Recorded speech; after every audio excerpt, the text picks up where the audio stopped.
xeerka guusha dabiiciga ah. waxaan idin hayaa 10 sababood ama 10 waxyaalood oo aad xeerka guusha dabiiciga aad ku gaari kartid aadna ku horumarin kartid noloshaada dabiiciga ah. qof waliba wuxuu ku hamiyaa inuu noloshiisa gaarsiiyo meel aad u sareysa. qof walba wuxuu ku hamiyaa in mustaqbalkiisa uu dhiso. qof walba wuxuu ku hamiyaa in uu ka sarmaro adduunidan. qof walba wuxuu ku hamiyaa inuu sumcad iyo sharaf ku yeesho bulshada uu ku dhex nool yahay. haddaba maanta waxaan idin hayaa 10 xeer oo aad noloshaada dabiiciga aad ku dhisi karto kuna dabaqan si aad horumar u gaarto. ila soco xeerka koowaad. sababta iyo maxsuulka. wax kasta oo adduunidan ka jira waxa uu ku yimaadaa sabab kastana waxay keentaa raad, halka raad kasta uu keeno sabab ama sababo badani. haddaba sababaha ogsoonow ama ha ogsoonaanina ma jiraan adduunkan wax bilaa sabab iskaga yimaada. alla waa taasi waa dhab. haddaba waxa aad kartaa inaad hesho wax kasta oo aad adduunka jeceshahay waa haddii aad yeelato han iyo himilo kadibna aad cagasaato wadada ama dhabadii ku gaarsiin lahayd hiigsigaaga mustaqbaleed. xeerka labaad. fikirka. sababta keenaysa guusha ee aan xeerka koowaad ku soo sheegnay waa mid ku imaanaysa fikirkaagu ayuunbaa noqda noloshaada. haddaba inta aad fikirto iyo halka aad xeerka fikirkaagu gaarsiisan yahay ayuunbaad gaadhaysaa. haddaba had iyo jeer ku fikir waxa aad doonayso inaad noqoto oo aad waqtigaaga ha ku lumin waxyaalaha aadan doonin marnaba. xeerka saddexaad. dhisidda khiyaalka. si la mid ah sida dunidan aad ku nooshahay oo u samayso duni ku gaar ah oo aad ku noolaan kartid kana fikirtid mar waliba iskuna day inaad ka dhaalin dhisidda iyo habeynta dunida kuu gaarka ah ilaa aad xaqiiqo u beddelaysid. xeerka afaraad. iska soo horjeedka nolosha. noloshaada iyo habka fikirkaagu had iyo jeer way isku hor imaanayaan.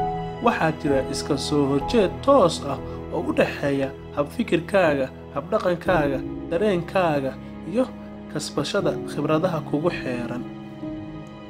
waxa kale oo jira iska horjeed ka dhex dhici kara fikirkaaga iyo caafimaadkaaga, hantidaada, deegaankaaga iyo guud ahaan bulshada aad ku dhex nooshahay.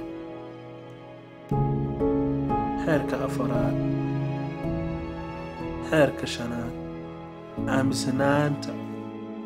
hadba waxa aad aaminsan tahay waa hadba sida noloshaadu noqonayso. aaminsanaantani ma aha mid ku timid kadib marka aad aragto waxa aad aaminayso, se waa mid aad naftaada u sii sheegtay inay dhici karto kadibna aad gaadho. taasi waa muhiim. xeerka lixaad. toosnaanta. had iyo jeer raac wadada toosan oo iska ilaali weecaadka. hadba sida aad dadka ka agdhow aad u wanaajisa ayaad noqonaysaa qof toosan. had iyo jeerna samee keliya waxa aad awoodo oo ha isku qaadin waxa aanad karayn. hana ka baqan oo ha ka joogsan waxa aad qaban karaysid. had iyo jeer qiyaas awooddaada inta ay la eg tahay kuna dabaq hadba wixii kula gudboonaada. xeerka toddobaad. isku dubaridka. fikirkaaga iyo khiyaalkaaga isku dubarid kuna dabaq noloshaada caadiga ah si aad u gaadho guushii aad hiigsanaysay. ugu horeyn fikir samee duni kuu gaar ah, iskuna dubarid una hadal si dhab ah iyo xaqiiq la taaban karo. taasi waa muhiim in noloshaada aad mar walbaad ka fikirto, khiyaaso, malayso, ka fikir, sawiro nolosha mustaqbalkaaga, sawiro noloshaada adigoo guul gaaraya. waxaan hubaa inaad gaarayso guul.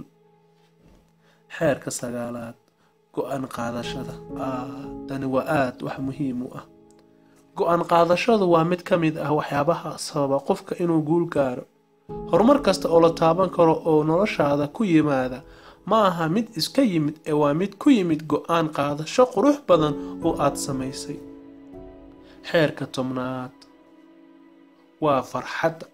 alxamdulilah, noloshaada quruxdeedu waa wax saldhig u ah hadba sida aad ku faraxsan tahay amaad ugu faraxsan tahay. farxaddaaduna waa mid aad u abuuran karto adiga. haddii aad doonaysid in aad farxad ku noolaato, ha faalayn waqtiyada xumaa ee ku soo maray, hana kasii warwarin waxa aad beri la kulmi doontid. ee faalee nimcada aad maanta haysato oo Allah ugu mahadnaq. marka aad faraxsan tahay iyo farxaddaada maanta aad dareemaysid qofka ku sii inuu yahay Allah subxaanahu wa tacaala. waxaan hubaa intaas haddaad samayso inaad noloshaada ka gaari doonto guul, aadna ka gaari doonto hadafkaaga aad rabtay. waa Liibaan Maxamed Cabdullaahi. gaarsii walaalkaa uguna hambaliyay in noloshiisa uu guul iyo mustaqbal gaari doono.